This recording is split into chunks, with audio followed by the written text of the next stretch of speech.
Welcome to Season 2 of AirgunWebTV, where we're going to get into a lot more airgun reviews with airgun expert Rick Utzler and travel to new hunting locations with the airgun scout Cecil Bays. We've even brought in a new guy, Aaron the Barbarian, to get in on all the action. Now 2016 is going to be a great year. We're going to look at some great new air guns and get in a lot more hunting too. So join us here on AirgunWebTV, where we're going to test them, we're going to shoot them, and we're going to tell you all about them. It's a great time to be an airgunner. Well, hello and welcome to AirgunWebTV. My name is Rick Utzler. And I'm Cecil Bays. Today we're going to talk about tools, Cecil. Yes, we are. Wait, why are we talking about tools? Are we an airgun? Because these tools are a lot like something we run into all the time with air guns. See, I could cut a 2x4 with this. Yes, you could.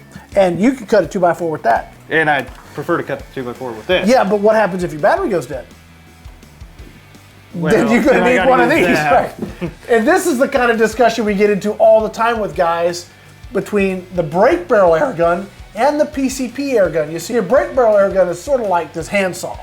Yeah. It's utility. I don't need anything but muscle to cut something with this. Exactly.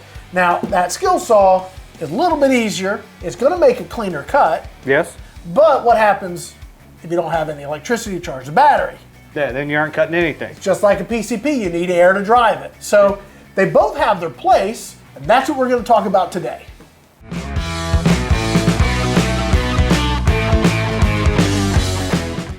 So Cecil, what are we looking at here? What we've got here is two Hatsan air rifles. Yep. One brake barrel and one pre-charged pneumatic. Now the uniqueness about this brake barrel is this is the most powerful brake barrel right now in the world. Yes, it is. 30 caliber, it's the only big bore brake barrel made in the world right now that's like an off-the-shelf production gun. Yes. So when we're talking power, they're pretty close. Definitely, yeah. Within a couple of foot-pounds, they're pushing the same amount of power. But this one's 25. That's 25, this one's 30. Yep. Yeah, so tell me some of the differences we're looking at here. I mean, some people know, some people don't. Go through, what makes this a brake barrel, what makes that a PCP? Okay, so our brake barrel, we'll start off with that. You manually have to cock it every shot. Yeah, so what we got in here, in this particular gun, we have a gas piston called the Vortex piston. Yes. And you grab it, and you really don't want to do this a lot. Yeah. It'll wear you out, but you grab this, you cock it all the way down till it clicks, put your pellet in, close it, and it's single shot. And there you go, and you're dumping a little over 30 foot-pounds into your game with that gun. Yes, you are. And repeat the process every time. Yeah, single shot, one shot at a time. Yes. What we have here is a Hatsan AT44 pre-charged pneumatic. And what you do is you fill this air tube on the bottom here up to 3,000 PSI and you get multiple shots. So it'd be like if I could cock that 50 times to get 50 shots. Exactly. And you have a 9-round magazine and 25 caliber. So all you got to do is pull the lever back, shoot, pull the lever back, put it forward. That sounds like it's a lot less work. Having shot both of these guns and then owning brake barrels and PCPs, PCP is a lot less work, but when you run out of air, you're sort of done for shooting. Exactly. If your tank's empty or you're out of gas for pumping, yeah, you're pretty much done. Pretty much done. You're done. Well, that's a kind of a good primer on what we're dealing with here. We'll be right back, and we're going to talk about performance differences between these two air guns.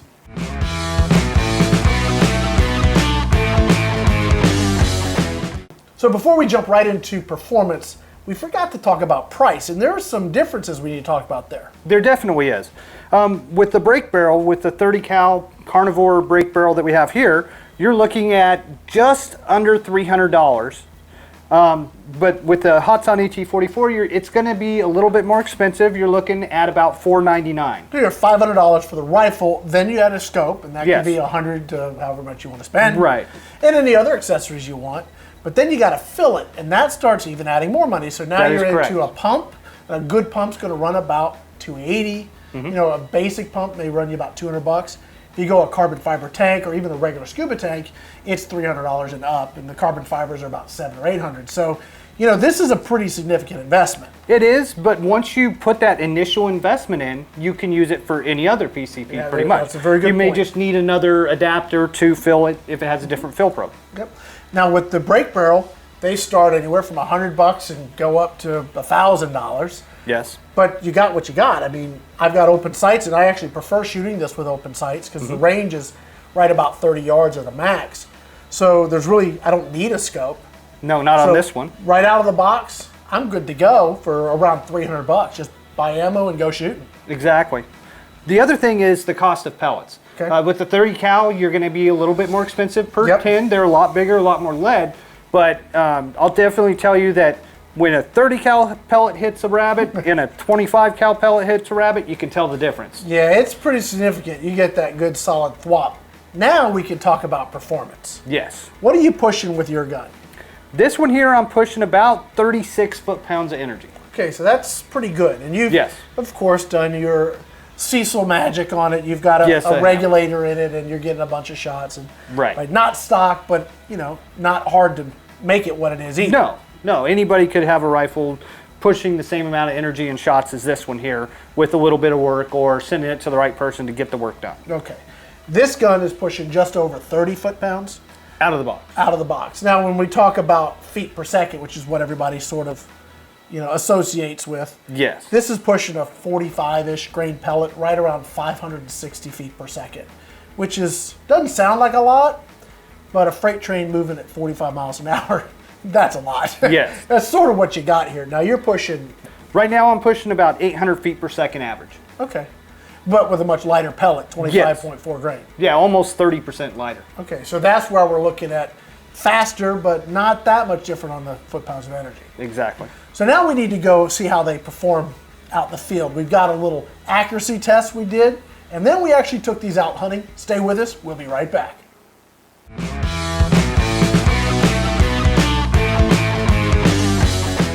Well, Cecil, Yes. we have got our guns here. I've got my break barrel. And I've got my PCP. We're set up right at 35 yards. Yes, we are. What do you think? I think that this is a pretty good test for both of them. I mean, actually, most of our hunting was done in between that 10 yards and about 35 yards. So this is a pretty good representation. I think so. So I will go ahead and shoot first, and then you shoot, and we'll wrap it up. Yeah, let's do that. Okay.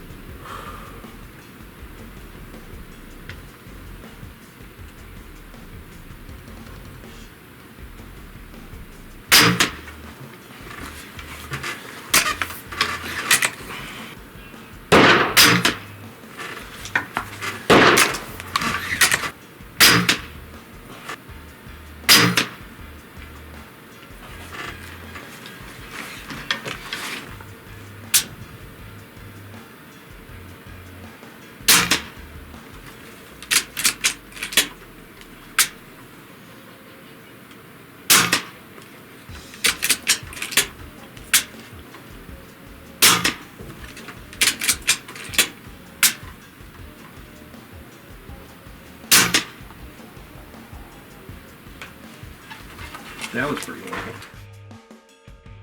Well, Cecil, like we expected, the PCP is shot more accurately than my break barrel. Right. Well, and this is a regulated PCP, so it does make a difference. But this was still accurate enough to be perfectly effective at 35 yards. Oh yeah, I would not call that inaccurate at all. No. It's just when you start talking about longer ranges, that's where the PCP really starts coming into having an advantage. Right, that's where it really shows. The nice thing about this particular break barrel, one of the reasons I love it so much, is it's just so much power. And being able to put accuracy like that on target at range, I mean, this is a beast. Oh, definitely. I mean, beast. You don't have to go hunt, you know, air or anything. You just carry a whack load of pellets with you and go out hunting. So Yeah, hit the gym a little bit before you go out. well, this one, yeah, you're not freaking kidding. But the thing is, though, is one thing that we did find too, though, is that maybe only shooting 550 feet, Yeah. 550-ish feet per second, but it's effective. Yeah, it's very effective. Now, when you're shooting a 900 foot per second 30 cal projectile, sometimes it's not as effective on small game. That's true. We could talk about that another time because Yes. we know from experience how that works. Yes. Anyway, let's go ahead and we'll wrap this up. Guys, stay with us. We got a lot more coming your way.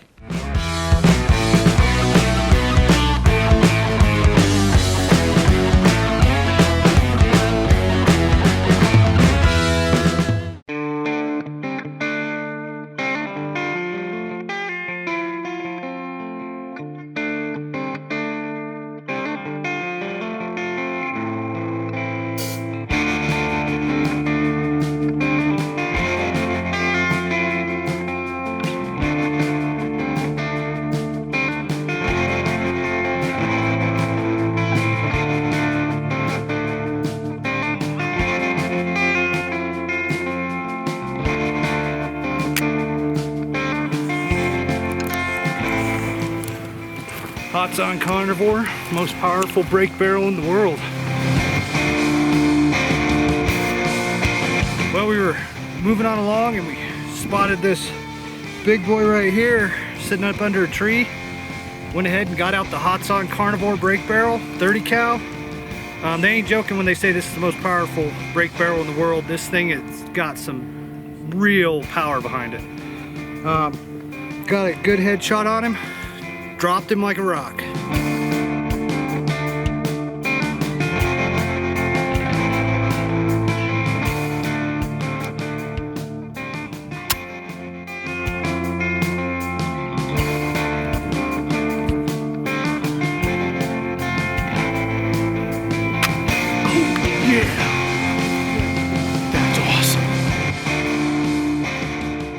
Been up all night and doing some hunting with the night vision and stuff tonight, and doing a little bit of hunting this morning before we actually head back to get some sleep, and spotted a couple more jackrabbits, and I smoked this one with the Hatsan 135 30 caliber Carnivore. One hit and done. I mean, it just knocked him out and that was it. Lights out. Yeah, this 135 Carnivore does a really good job, especially on these big body jackrabbits like this. Well, Cecil, that was a ton of fun. We got out and got to do a bunch of shooting with our brake barrels and our PCPs. Yeah, we got to shoot some prairie dogs and a couple of jackrabbits. Yeah, that was a hoot, man. This thing put the smack down on them. Either one gets the job done. Definitely, definitely. I don't mind having either one to shoot. You know, they do have their advantages over each other, but just a different tool for a different job. Exactly. You know? If I had one little piece of wood I had to cut, maybe I don't want to break out the skill saw. Maybe and I'm done. Yes. You have one little pest in the front yard. Maybe you don't want a PCP. This will get the job done. And that's what's really cool, I think, about this show. Is we're able to show people the contrast, not that it's one or the other, but just how you can use both to get the job done. Exactly. My name is Rick Utzler with AirgunWebTV. And I'm Cecil Bates, the Airgun Scout. Thanks for watching.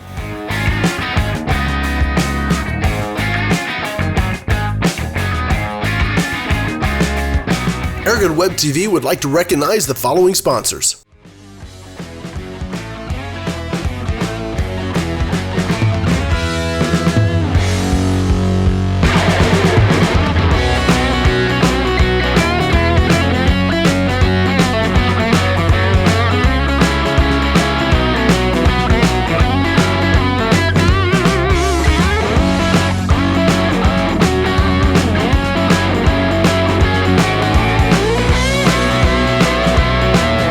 That wraps up episode 3. In episode 4, we get into our first in-depth review of the season as we take a look at the new Hatsan Gladius bullpup. Now, Hatsan really filled out the Gladius with high-end features like adjustable power, high shot count, and of course, compact design. But does it hit the mark in our tests? Stay tuned and find out. AirgunWebTV, where we're going to test them, we're going to shoot them, and we're going to tell you all about them. It's a great time to be an airgunner.